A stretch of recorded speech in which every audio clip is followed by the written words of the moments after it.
Hello everyone, good morning and welcome to my Health Your Health. I am Sanusi Rebecca and I'm so happy to be live on this weekend show once again. Last week was awesome. This week's show is going to be amazing, it's going to be educative, and today I have my wonderful guest on my show today as we'll be discussing this topic, asthma. We're going to be discussing this health condition, and my guest, my nurse, she's live with me on the show. She's already with me on the show as we discuss this wonderful topic, asthma. We're going to be answering questions, a whole lot of questions as regarding asthma. What are they triggers? Okay, how do I stop asthma attack? Okay, how do I recognize my trigger? Is it possible for someone who is not an asthma patient to just suddenly suddenly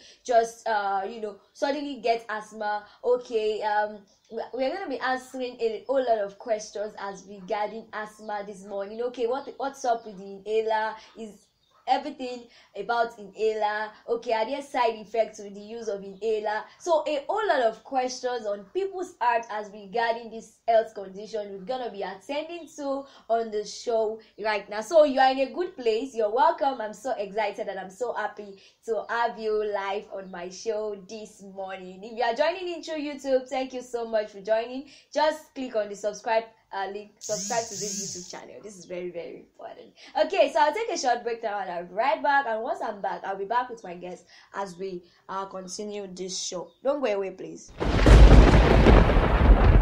are live with the Talk Show. Thank you for joining us live on today's program. You are live with the Talk Show. Thank you for joining us live on today's program.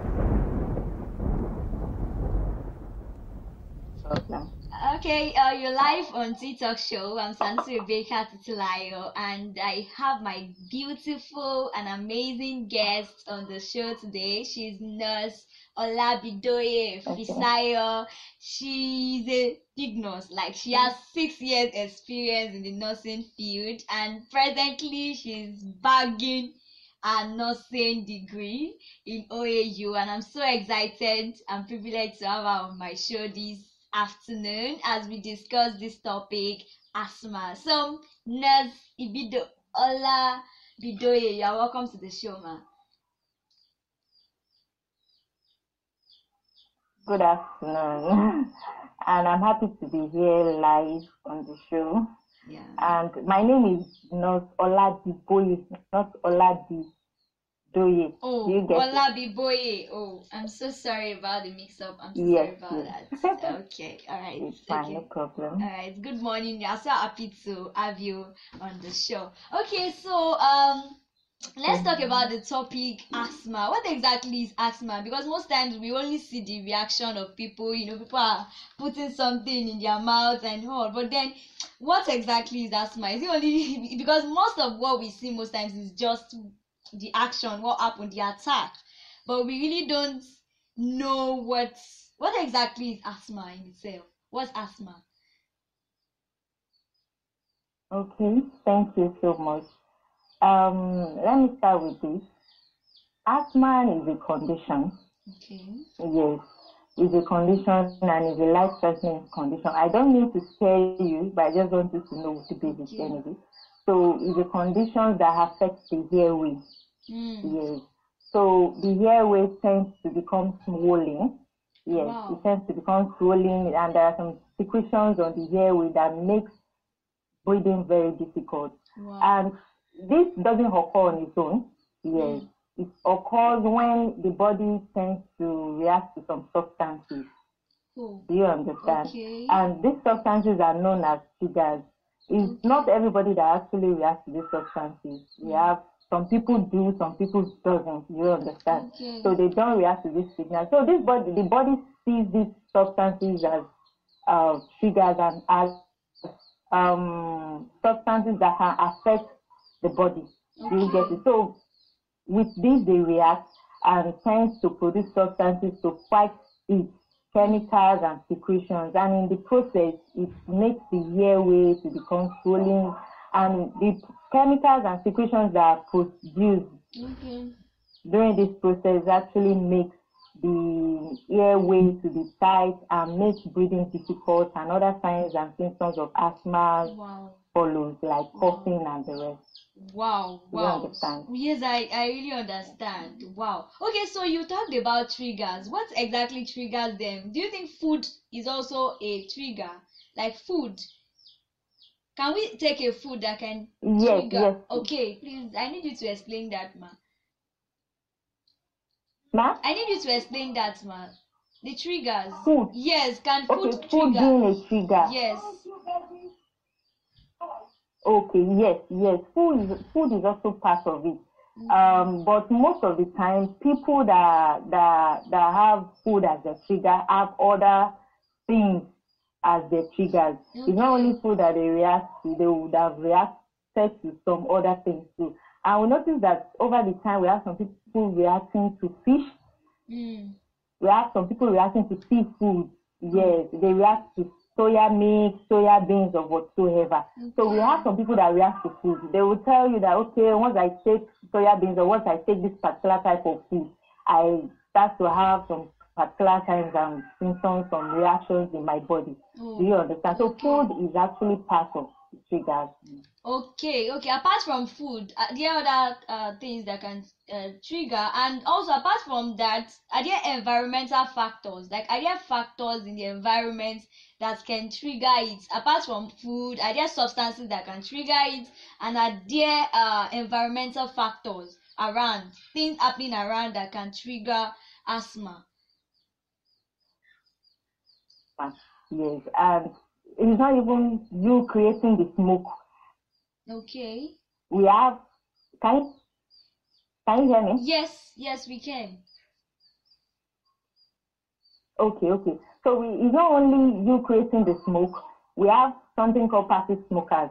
They are the people inhaling smoke that are being created by others. It's very bad. It can as well trigger asthma attack. Wow. Then we also have air pollution, like you said, environmental factors. Okay. Smoke from cars, anything relating to air pollution. Smoke from cars, smoke from wood burning, or anything that actually changes the normal air in the environment can as well trigger it. Then we also have something called allergies. Are you following, ma? Yes. Yes, we also have something called allergies, and allergies, they are just the conditions that occur when the body immune system tends to react to a particular kind of substances. Do you understand? You see somebody telling you that, no, I don't want, I don't like the smell of animal danders. Animal danders are just the skin, the hair of animals, either goats or any other one. They will tell you that, okay, when I perceive the smell, I usually have this kind of reactions I can't explain, or I won't be able to breathe very well. And examples of all these allergies are animal danders I've mentioned earlier. We have pet danders or pet hair. Then we also have something called dust mites. Dust mites, they are very tiny insects that can be found inside the house. It can be under the carpet. It can as well be beside the mattress. We see some people reacting to it as well. So apart from allergies, we can also have exercise. Some people we notice that for a while now, we notice that some people, after they've done exercise or after they carried out exercise, they tend to have this asthmatic attack, especially rigorous exercise. Do you understand? So it's also one of the triggers as well. Then the environment, the weather condition. In cold weather, we see that some people react to, they have this attack as well. So cold weather also is a trigger. Do you understand? Yes. Then infections like cold, like influenza, some kind of disease like that. So it can can as well trigger asthmatic attack. Okay. So based on what you talked about exercise because there are some people that can do some exercises that can cause asthma. Does it mean, with that, can we say that it's very important that every individual reach out to their doctor to recommend the kind of exercise they can do? And these asthma patients, is it that there's no exercise that they can do at all? Are there exercises that they can do, or it's just that there are some exercises that they cannot do at all? If you have asthma, you shouldn't do these particular exercises. No. They can as well perform different types of exercise anyway, because exercise is good for the body to keep fit. It helps your lungs to function better. Then it has a lot of importance and advantage. I mean, exercise. Okay. Do you understand? Yeah. But it's better to avoid strenuous exercise.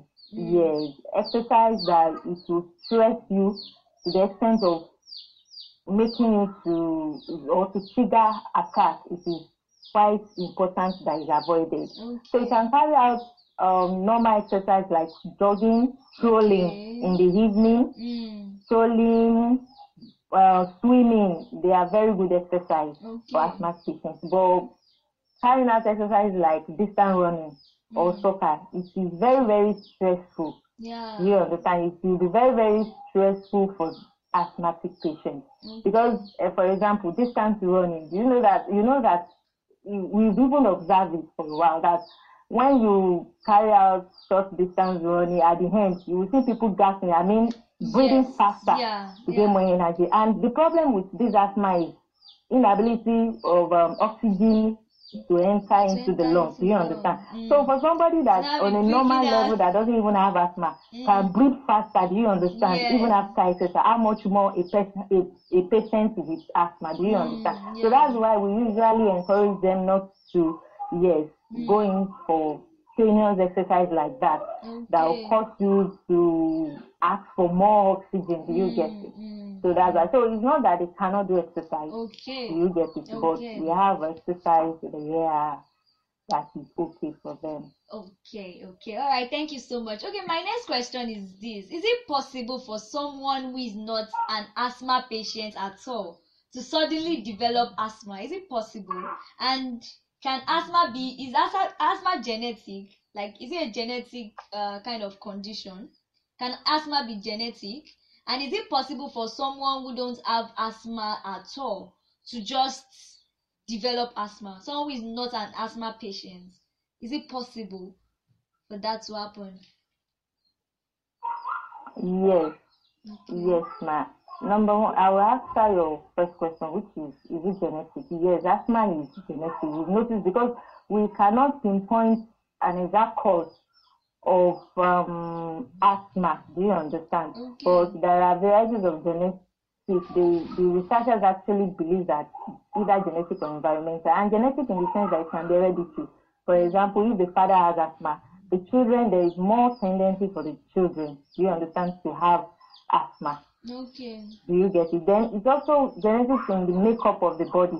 Do you understand? We have some people that the makeup of the body, the way my body is made up, is different from the way your body is made up. The way I react to some things might be different from the way you react to something. That's what the genetic makeup is all about. The way I have the body makeup might be different from the way your body is made up. So you might react to some particular substances, and me, I might not react to it.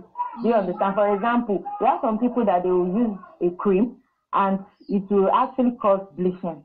Meanwhile, some people will use it and they will be like, no, it did not even cause any. Do you understand? So the genetic makeup, the body makeup of the person differs from, so they might react to it.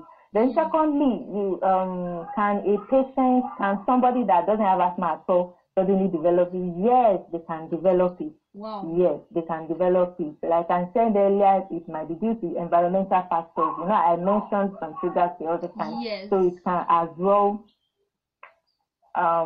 potentiate the asthma in